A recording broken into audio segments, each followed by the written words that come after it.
فقد جاءکم بینۃ من ربکم وہدی ورحمہ، تمہارے پاس ایک واضح دلیل آ گئی، بینہ گواہی اور روشن دلیل، اور ہدایت اور رحمت، یہ تینوں چیزیں جو ہیں ہمارے ہاں یعنی ہمارے ہاں اس کا کوئی میں کہہ رہا ہوں شمار نہیں ہے، یعنی ان صفات کے حساب سے قرآن پاک کا ہمارے ہاں کوئی احساس نہیں ہے کہ اس میں ہدایت ہے یا اس میں رحمت ہے یا کوئی واضح دلیل ہے، ہمیں نہیں معلوم کہ قرآن کیا چیز ہے،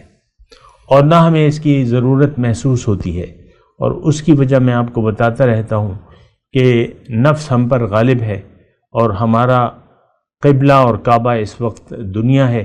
دنیا پر ہمیں یقین ہے۔ دیکھیں ہمیں یقین ہونا چاہیے تھا اللہ تعالیٰ کی ملاقات، لعلہم بلقاء ربہم یؤمنون، آیت نمبر 154 میں ہم ابھی پڑھ کے آئے۔ تو ہمارا تو یقین نہیں ہے اللہ کی ملاقات پہ، اور یہ لفظ جہاں تک میں محسوس کرتا ہوں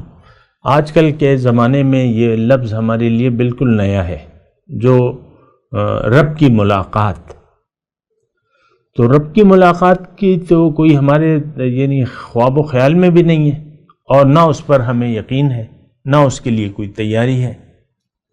تو یہ بات سامعین کرام غور کرنے کی ہے